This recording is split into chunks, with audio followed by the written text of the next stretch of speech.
Welcome to Mitchell Levy Presents, where I dive into the essential elements of clarity and credibility. Hosted by global credibility expert Mitchell Levy, today's episode offers invaluable insights to make you think and act more credibly. Join us as we explore living your values, boosting your credibility, and leading purposefully.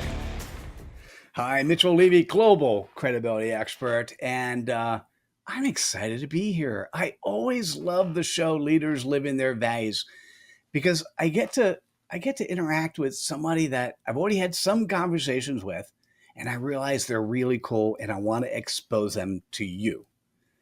Today I'm with Bob Fabian Zinger, or better known as BZ. And BZ, welcome. Thank you. I'm really glad to be here. Thank you for inviting me. Oh, It's great. I am glad to have you. So who is BZ? That is quite the question. Who is Bob Fabian Zinga? All right. So when I think about who I am, to my core, I think what drives me first and foremost, I believe I am a child of God. And that's important to me. I believe there is a God, creator of the universe, and I am his child. So that doesn't make me more important than anybody else. It just means that I am as important as everybody else, right? I know who I am, where I come from, and kind of where I am going. That's kind of like at the center of me. So that's why no matter the difficulty, the challenges in life, no matter what I go through, I know that in the end, I will some way somehow overcome because I am a child of God. So that kind of drives me with everything I do. Now, having said that, when I think about me, Bob Fabian Zinger, who I am at my core is really uh, a husband, right? I've been married now. We got married 2001, so it's been what 24 years. This past July, we uh, celebrated my wife and I.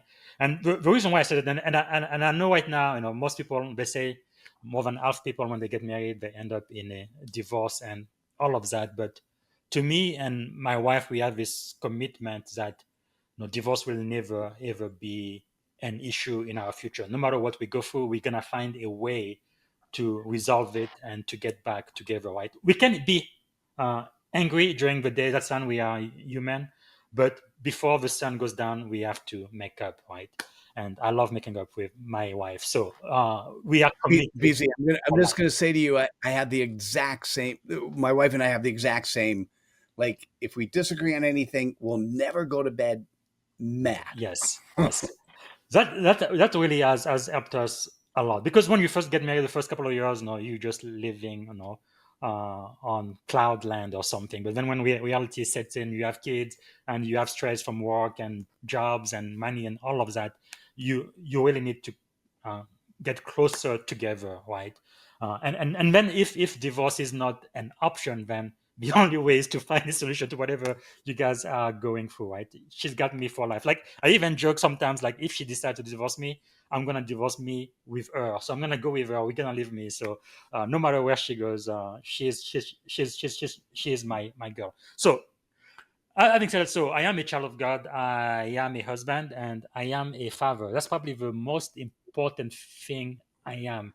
Probably the most important responsibility I've ever had in my entire life. Right today, I am a commander in the U.S. Navy. I was a commanding officer, and I was responsible for over 156 people reporting to me directly. But that's not as important as me being a daddy. Right? If my daughters, I have two of them, they call me any time of the day or night, they need anything, I drop absolutely everything, and they are my priority. Right? And Mm. then I guess the last thing, the way I see myself, I guess I am a servant, right? I want to add value. I learned this from my primary mentor, John C. Maxwell, where he says, I have great value, I value people, and I add value to people. So I want to be one of those people who always find a way to add value. I want to serve. And I would like for it. I feel really great if someone gets to know me and their life is elevated because they got to know me. that really means a lot to me. I was able to serve them in some way. Uh, so that's really, I believe, who I am to my core. I love that. Thank you. So, what does the word elevated mean? Well, So, if as a servant leader, yes. right, you want to elevate somebody, elevate them to what? For what? For Okay. what reason? For what Hopefully, purpose? things get better, because another thing I'm very passionate about is really developing leaders. I think we need leadership more now, more than ever before. I like to help people kind of figure out their purpose and live on purpose, right? Do the things that are most important, but many times people don't make the time for, right? Because we just get busy with life and we get so distracted. So basically, starting by really understanding what your core values are, and then living them out day in and day out. This is who I am. This is what I stand for. And anything that's not aligned with my values, that's not for me. And if it's aligned with what I believe, who I am, then that is what I am going to pursue. So I have my own dream. I have my own goals, and I am aligned to my values. So basically, when I elevate the life of people around me, it's kind of like iron sharpens iron. It's me helping them live out their value, maybe bringing some accountability if needed, right? And then they do the same for me, right? That's I guess what I would call. For example, I have a master mind group here in the Bay Area. We meet about every 2 weeks or so. For the people who get into my mastermind, usually I tell them, okay, just give me one solid year now. You have to make the commitment. Again, things happen in life and all of that. I understand, but if you give me 1 year of your life and we go through this, we meet every other week, and I'm making time for this. And we talk about leadership principle and how to apply that to your life.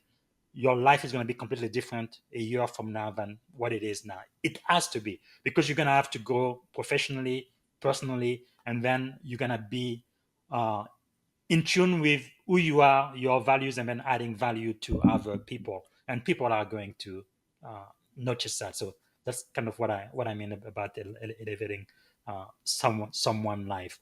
Not be like everybody else, but kind of be uncommon, be set apart, focus on your vision and your mission, if that makes sense. Got it. Hey, thank you for that. And I started thinking to myself, there's something I want to hear. I want you to talk about your two daughters. Hmm? Yeah, Tell me about them. Who are they? Naomi and Zoe. Naomi just graduated from college last year, May of last year. We are so proud of her. So I Mm, guess in our family, she is the third Zinga to graduate from college, which is really huge. And nice. her Congratulations. sister is following after her. She's in the 12th grade now. That's part of the reason why I cannot leave the Bay Area, because she has to complete her school. She goes to the leadership public school here. She's doing very very well, and she's already been accepted to a university here in the Bay Area, and she didn't even apply, which is pretty strange. But anyway, I am hoping they're actually gonna find a scholarship money for her. But anyway, we are in that stage of life now. So I guess by next year she will be done with uh, high school. But like I've told both of my kids, right? At minimum, they have to have a bachelor degree. I don't care if they go for masters or PhD. That is extra. But as a minimum, I think a bachelor degree is going to really prepare them for life, no matter what they do. And that's what I am committed to paying for. So high school is not enough. They do have to have a bachelor degree. Even if they decide, to be I don't know, working at McDonald's and serving fries and burgers, that is fine. There is no shame in any work, but you need to have that education. Because one thing I have learned, my godfather used to tell me, right, and education is something nobody can ever take away from you. No one. It's something that you have earned. Mm, That's going to be with you for the rest of your life, no matter what. When I came to this country, I was 17 years old. Initially, I wanted to become a medical student, so I was pre-med. I did biology and chemistry as an undergrad. I was in the University Honors Program Student Association, so I had a honors thesis. So I graduated with special honors, and then I skipped the masters and I went for the PhD in microbiology, which I didn't complete. Right, I am a ABD, all but the dissertation. But later on, I earned two other master, a master of science in management and then a master in business administration. And I think I would probably go for my doctorate. And we've talked about maybe one way I could do it sooner than I thought. But it's something I feel like I eventually will need to do because I guess I am addicted to learning. Right? It's really amazing right now how much knowledge we have, especially with in the age of artificial intelligence. Looks like knowledge is everywhere, but being curious and being interested in certain things and trying to be the best at whatever field that is. I think that is important. Always being in pursuit of something, never being satisfied. Now, it doesn't have to be, academic knowledge or having a diploma or all of that. Most of my learning I've really done on my own on online classes, YouTube, books on tapes, Audible, and all of that, seminars and conferences. That is really how I have learned most of my life. But knowing what you want to learn and then doing everything you can every single day, learning something in that subject. Right. One of my mentors told me, on average, it takes 10,000 hours or so to become an expert at anything. So if you don't know anything right now, you're completely novice about the subject. If you start and you work on it every single day, within 5 years, 10,000 hours, you will become an expert. And everybody who's an expert in that field right now started as a novice. They didn't know anything about that field when they first started. So if they learn, you can learn too, right? But anyway, having said all of that, so education is extremely important to me, to my family. It's one of our family core values, and yeah. So my kids, whether they like it or not, they're gonna have to get a bachelor degree, and after that, it's gonna be up to them. Got it. Oh, so by the way, for the younger audience, the books on tape is the old school style of learning, and of Yeah, course, Audible or anything else is the way we learn today, or yeah. online courses. Tell me about who are your two daughters as humans? Oh, sorry, say again. Who are they as humans? As humans. Yeah, you basically talked about where they were in their stage of Oh life, yes, but who is yes. they? Well, my wife and I, we've tried very very hard. We really wanted to develop and help raise people who are caring. Right. I think that's important in this world. Someone who cares, who has some sense of empathy, right? It's not just about me, myself, and I, but it is also about your neighbor, and do what you can to build a community and live it better than you found it. So that has been really a focus in our education. Actually, for the majority of both of their life, they've been homeschooled. So we decided to just take the education under our own. And of course, I was working full time. My wife was the one who did most of the homeschooling, but I was a participant as well, where we could teach them our values and also, whatever they needed to learn, whether it was science, history, math, or whatever. And no, like I say, I come from the STEM world, so I'm very good with science, technology, engineering, math, and all of that. And my wife is very much into art, music, and all of that. So I feel like our kids really got a good uh, complementary education in our household. But anyway, being a caring adult, responsible, that was very important to us, and that's exactly what we are seeing as they developed into young women. We couldn't be prouder of the two of them. And actually, no, I guess they are both Gen Z. I am a Gen Xer, but I've learned a lot from my daughters about their new generation. Because one thing, when I became a commanding officer, I don't think that's ever happened in the history of the Navy, but it's like you are the commanding officer of a command with like 5 generations working together at the same time. from Gen Z all the way up to the greatest generation. Some people, for whatever reason, they don't want to retire. So it's like, wow, how do you lead such a multi-diverse, workforce? That was a challenge, and something I really needed to learn quickly.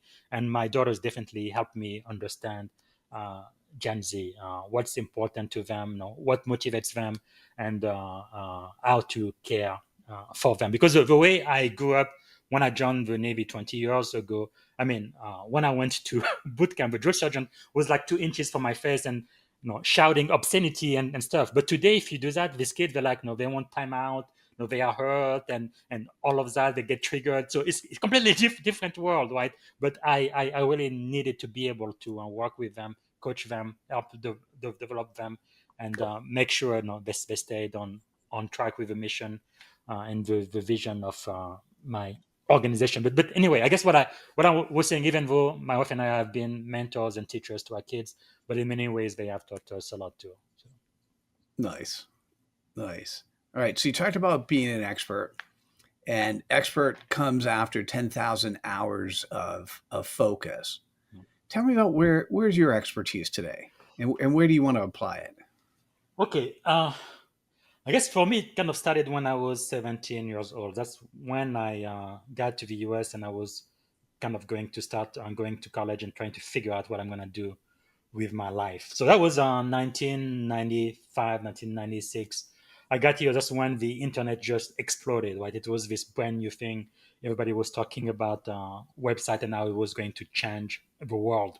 So I kind of saw intuitively how technology was really going to be something I needed to become an expert at, no matter what my field of study was. Now, initially, it was becoming a medical doctor. But even as a medical doctor, my idea, once I become a medical doctor, maybe I will do medical research or I'm going to have my own practice. And if you're going to do that, there is no way you can do biomedical sciences without technology. There's just no way you can do that. So that would have been a part of my life no matter what I did. So that's definitely one area I wanted to master.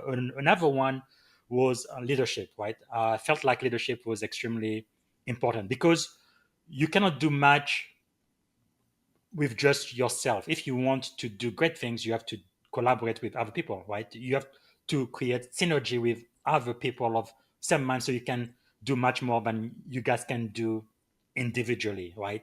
So if you are going to do something great, have a great business or great enterprise, whatever it is that you do, you are going to need help and you're going to need to learn to lead, to work with people. And so I felt like leadership was extremely important. Again, at 17 years old, I was thinking if I become a medical doctor, maybe I will have nurses and hire other doctors and stuff. I will need to know how to manage and lead people. So technology, leadership, and then the last thing that came to me was uh, business operation.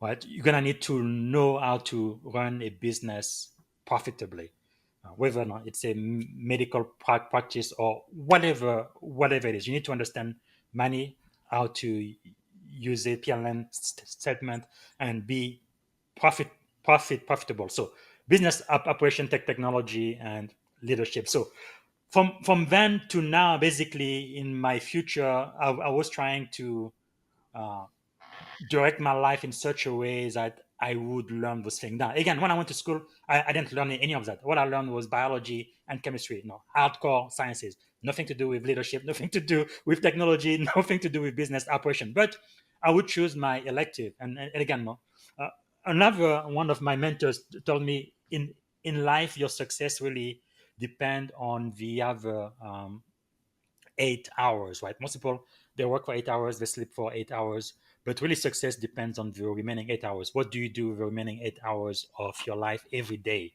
right? Being consistent. So I was very, very careful what I did with my 8 hours a day outside of school and sleeping and all of that. So I would study, again, subject I am interested in, which is business, technology, and leadership. So I've read over 2,000 books, probably almost close to 3,000 books by now. I mean, you can name them. I have read their book. I love reading biography books about business and technology. Like every day, I read. Again, another thing my mentor John Maxwell taught me, five practices that successful people do every single day: read, write, ask question, think, and file. I do that every single day. And recently, I've been making my writing a lot more public by publishing on LinkedIn. But even if I just do it for myself, that's a practice I have to do every single day. But anyway, that's kind of like a long way to answer what you asked. But basically, I made sure that as I got older, right, and another thing my mentor told me, Brian Tracy, was, 5 years from now, you're going to be 5 years older. There's nothing you can do about it. So you may as well 5 years from now get a degree like an MBA. 5 years from now, you may as well get a certification. 5 years from now, right, you may well have a successful business. So what do you want? And start focusing on that. And hopefully 5 years from now, even if you don't reach your goal, you're going to be much closer to it than if you just let life take you wherever the winds go. So I've kind of having that in mind, then I would make sure again to study technology, which I didn't know that then, but after being a poor student, PhD graduate student assistant, my stipend back then was like $1,000 a month. I still wonder how I was able to survive on that. But anyway, I got married. I had a baby on the way. I had to find a full-time job, and the only full-time job I could find in Tuscaloosa, Alabama at the time was a PC tech assistant. So that's what I did. And since I was in tech, then I became a system administrator, a manager, a director, and eventually a chief information security officer. So technology became the thing I did. How I paid the bills, and then doing that too. At first, I was an individual contributor, and before I knew it, I had two people reporting to me, and then five, and then 10, and then eventually 156 people. So leadership became crucial, especially after I joined the U.S. Navy, which I believe is a leadership organization that just happens to have a bunch of hardware. But anyway, so that kind of became part of it. And then with the business, at one point, it was very difficult for me to find a job.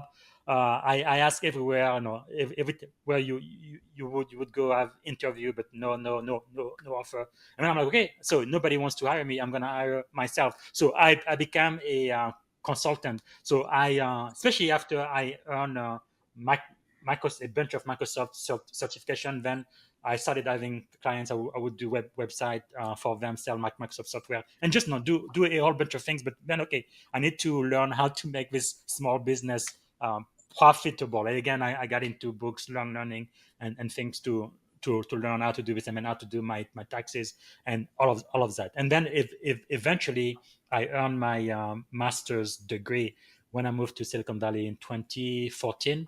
So I started the master's, and 2 years later, in 2016, I had earned it. But another thing that kind of pushed me into going into the master's degree program, the MBA, was because the first Silicon Valley company I worked for, I felt like the technology, specifically the cybersecurity department function, was out of sync with the business. It looks like we were doing security for security's sake, but not really doing security to support the business, to drive business growth. So I think that was really a huge miss. So I found that out because when I was trying to tell engineer what to do, they would completely ignore me. So, but until I started speaking their language and saying again, going back to my core, I am a servant leader. I want to serve you. I want to add value to you. I feel your pain. What can I do to make your life better? By saying things that way, then I was able to talk to them and work together, and then they would help me out too, and do whatever it was they were doing in a more secure and safe way. But anyway, that's where I really understood. You cannot just be a technologist and speak technology and try to make things happen. You need to be part of an organization and add value, and the business understand business language. So again, that was another thing that kind of got me to get into the business program. Nice. Nice. So by the way, when somebody goes to your LinkedIn profile, Hmm. the title they're going to see is Information Warfare Commanding Officer for the Navy. Hmm. What That's such a powerful title. What is that? Who is that person? Yeah. So I am an IP officer, information professional. The Navy only started this designator in 2001 is when we got stood up, and I joined as an IP officer in 2007. That's when I was accepted. I was an instant.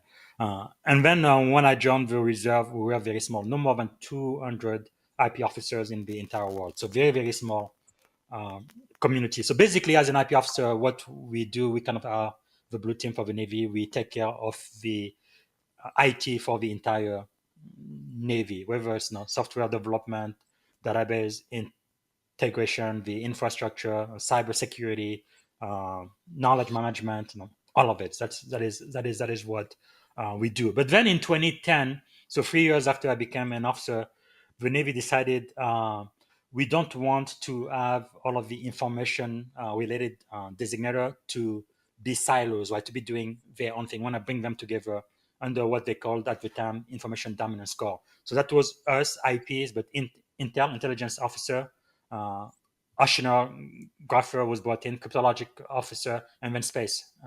People working in space. So they brought us into information dominance core, and then the Navy found out that the Navy doesn't dominate anything in the information warfare domain. So we branded ourselves to information warfare community. So when I started as an intern, as a lieutenant, junior grade, as a lieutenant, even as a lieutenant commander, I still saw myself as an information professional officer first and foremost. That was my tribe. That was who I was. But when I became a commander, that kind of changed, right?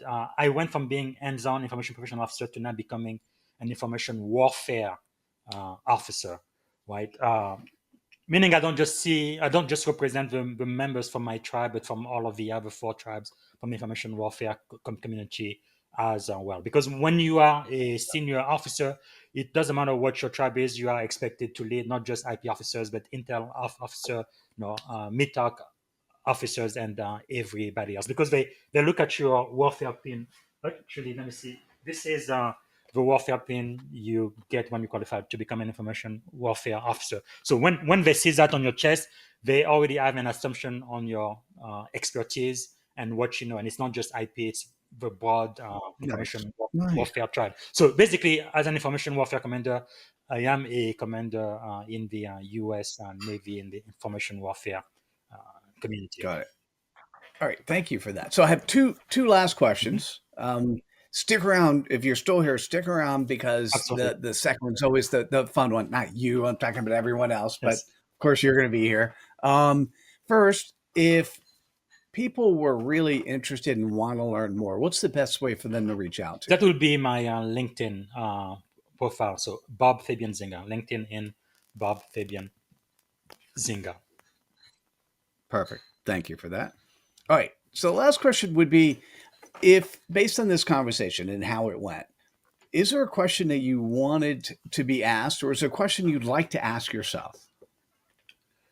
Uh, I know I've read your book about C-pop. I think it's definitely a game changer. And I think it's kind of important to be able to succinctly get to watch, I guess, to the essence of your customers, right? Um, Customer point of possibility. I think that is a very good way of thinking about business and who your customers are. But I guess for me, for the majority of my